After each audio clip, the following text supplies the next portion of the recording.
All right, welcome back. I appreciate you joining me.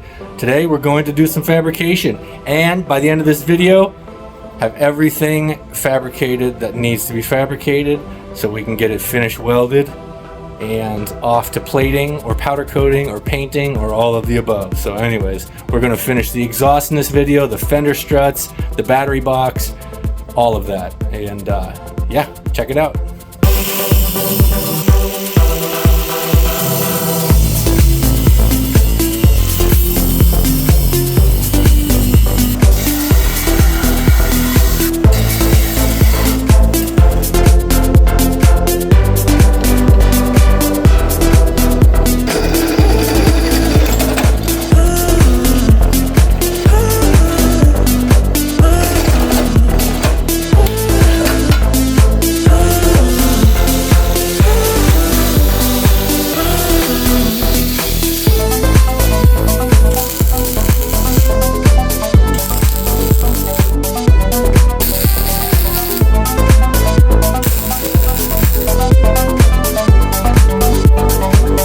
Put a single rod on the right hand side and a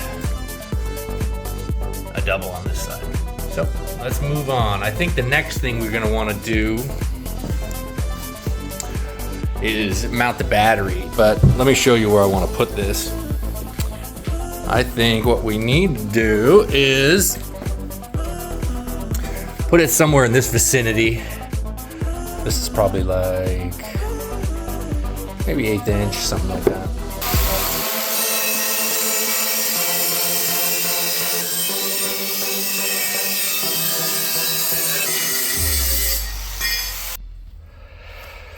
All right, I got the 4 pieces to the battery box trimmed up. This is the extra that was left here. We cut it off and we can use it for the sides. So once this is together, and we'll weld the sides on, we'll have a nice battery box.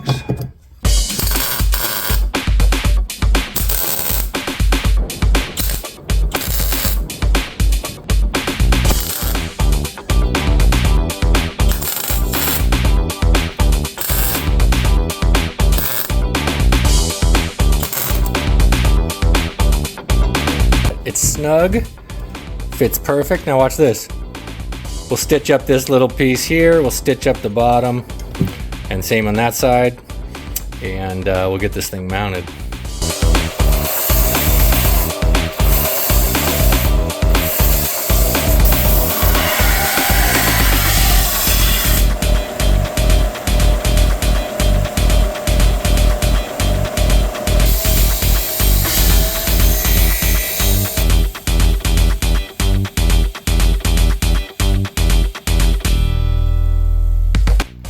All right, well, that's looking pretty sweet. I got all the edges rounded and smoothed, so it's looking really clean. So I think I'm gonna float the battery box here, and I kind of want it to be almost suspended, so it looks almost like it's floating out of nowhere. Plus it'll leave clearance for the chain and it won't rub. I keep it just to the side of the chain.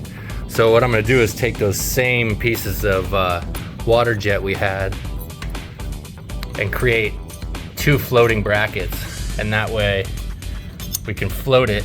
I cut them right here where my thumb is, and we can float that battery box like it's just floating out of nowhere.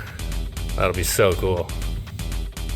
And that's the idea. We got the gusset cut and kind of have it floating right like that. I'll have to adjust the angle a little bit, but man, that's gonna look cool. Let's get those mounted.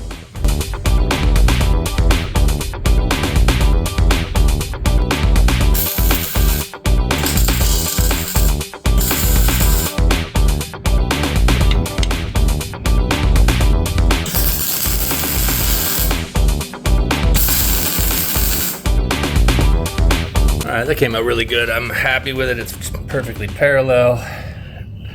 Floats like I wanted. Now I think I'm gonna do some sort of top mount, coming maybe off the backbone, or excuse me, the upright, coming down here to this.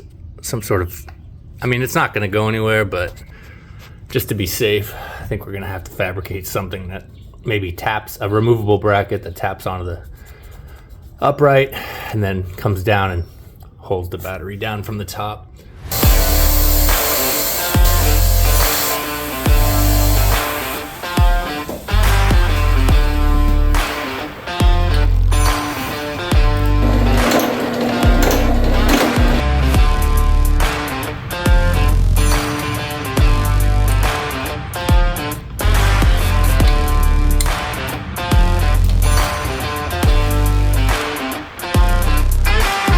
Cutting and grinding. I shaped this a little bit better, put some Torx head bolts in there and rounded the straightened these corners. It looked a little better. Very simple, very small, but I like it. It's very artistic, and I think it suits the bike really well, and it'll just basically keep the battery from coming out.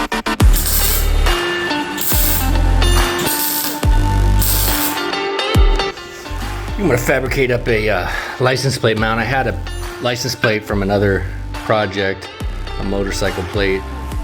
Get rid of that slot, and then I think I'm gonna put it up here on the fender, cock it back a little bit like that, and then take a piece of round tube. I could also cut the fender and bend it up, but it'll be easy just to take part of a round tube, cut it here and here, and then we'll make a little kick up, and then the plate will come down. I'll show you what I mean in a second.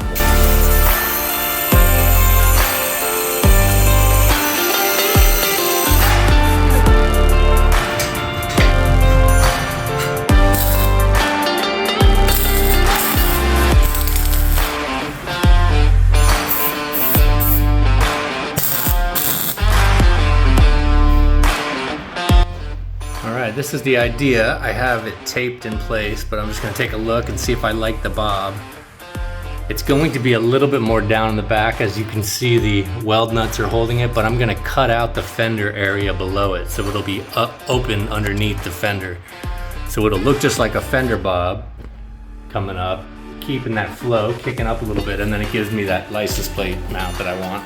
And it always feels like an afterthought when I mount them to the axle, so I really wanted to integrate this one just to make it a little cooler, make it part of the bike. I'm going to also bend this over, fill that in, and cap the sides. So this will be all flowing with the fender itself. So really happy with how that's going to turn out. I am digging it. I'm gonna mark some lines on the fender, mark some around the sides, and cut out this area.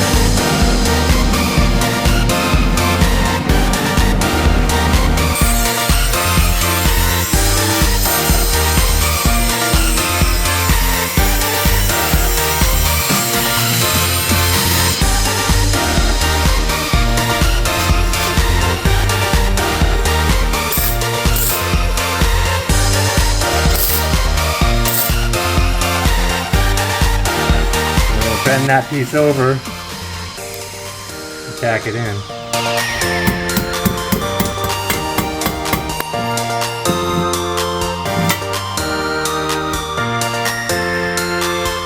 Perfect.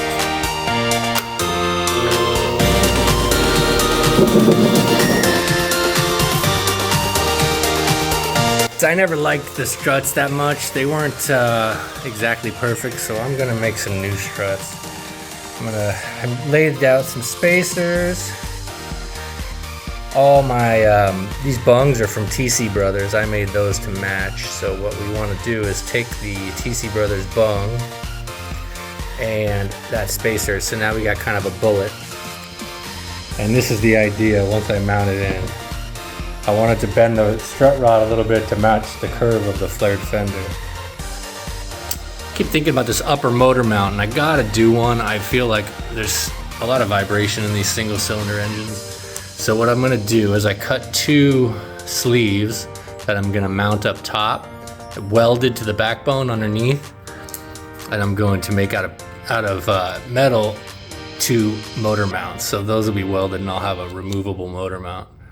I can't just do one hole up top because you need to be able to keep it from moving this way and this way. So I'm going to do them close together, but I'm going to use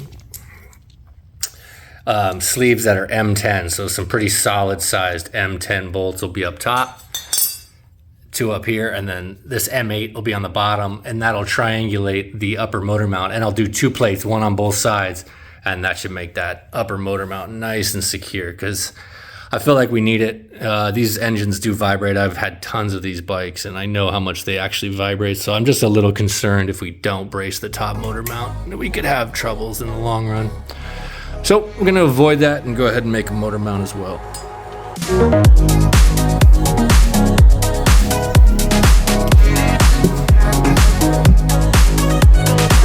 go ahead and drill out the 3 holes, bolt it all together, and then we'll tack it into place on the frame.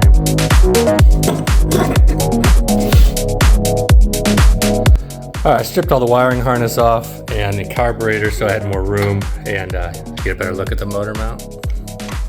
Now we'll have plenty of room to tack it in place.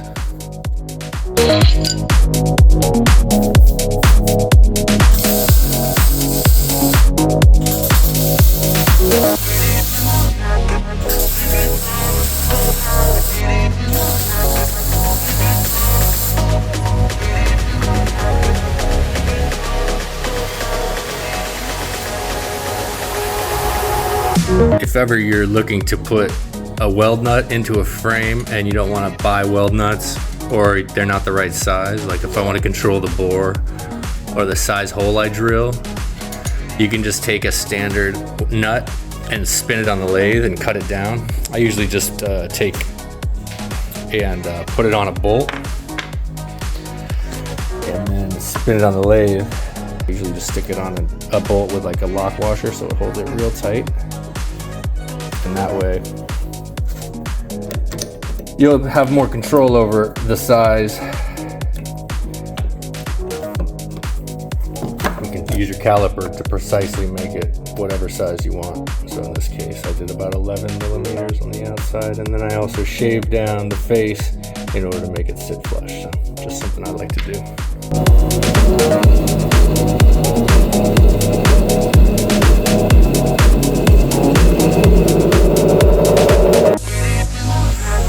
Now you got a repeatable process to make identical weld nuts that will insert exactly where you want, just out of regular nuts. In this case I'm using M8s. Now you got insertable weld nuts that are just exactly made for your application.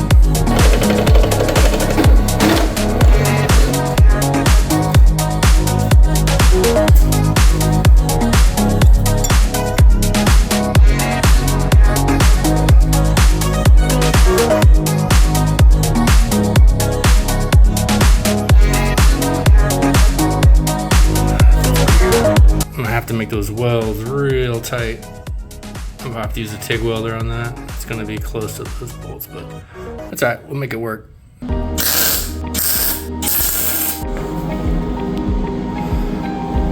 Nice and straight. Nice and straight. Now I just gotta tack the bottoms. All right, everything's tacked up. Looks pretty good. I got just a couple tacks holding the bottoms and the top, and I'm happy with the results. Everything's really secure, symmetrical, straight, and I like the way it looks against the fender, so happy with that. Now I just got to get the exhaust done. We're gonna do some sort of bend here. Probably gonna do a slash cut. Let's get on it. So I got 2 lines marked at the top. I think I'm gonna kick it up and out a little bit, and then maybe slash cut it. So we need to pull the header off, and then we need to split the difference on the 2 cuts and join them together. And I got the measurement at the bottom is about 14 millimeters. Just a tip, the Suzuki S40 Savage has 2 pipes in the exhaust. There's an inner and an outer. And from the factory, these are joined at the very end. But if you cut it off and make a custom exhaust, it's real important to weld those 2 together, because otherwise you can get a really bad rattle. Like watch. the inner and the outer pipe touch each other, you'll get like a metallic sound. So you want to make sure you weld in between, at least at like 2 or 3 points, to keep it from contacting each other. That way you don't have a noisy, rattly exhaust. So once we cut the outer layer, we're gonna weld the inner to the outer, and then we'll get these two joined up.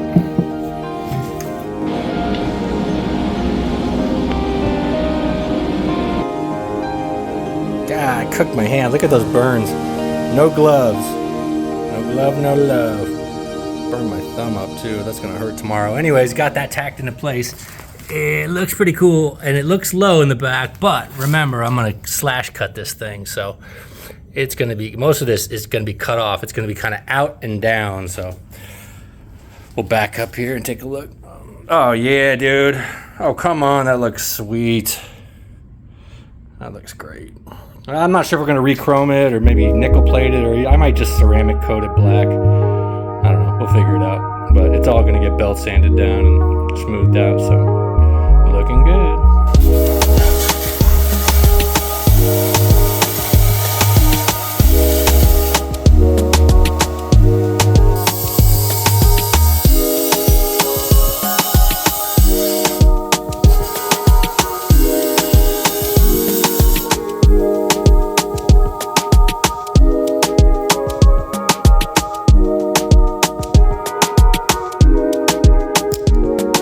This video here, I got the exhaust done. Pretty much I got everything done fabrication wise. Struts done, exhaust done, got the headlight mounted last video. The battery box is done.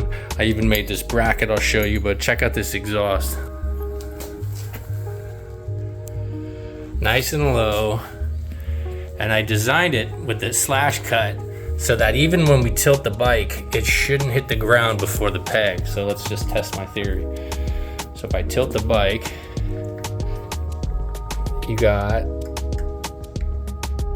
right about there, the peg almost hits the ground. I got about ½ an inch, and the exhaust is just barely touching. So we should be able to lean plenty with this exhaust. So I wanted it nice and low, but I also wanted it to not drag. And it's just above the frame rail, so we shouldn't scratch. Oh, shouldn't hit the ground. I mean, granted, we don't go over any speed bumps, but the slash cut looks good. I tilted it down just a tiny bit in order to keep the water out of it. You know, if you have a slash cut or your pipe faces up, you risk getting moisture in there, and the moisture comes in and can rust out your exhaust pipe if it sits too long. But anyways, happy with that, how that turned out. I'll finish welding that when I strip this bike down. So essentially, let me flip this camera around. All right, essentially all we got left is to strip this bike down and then get everything finished up.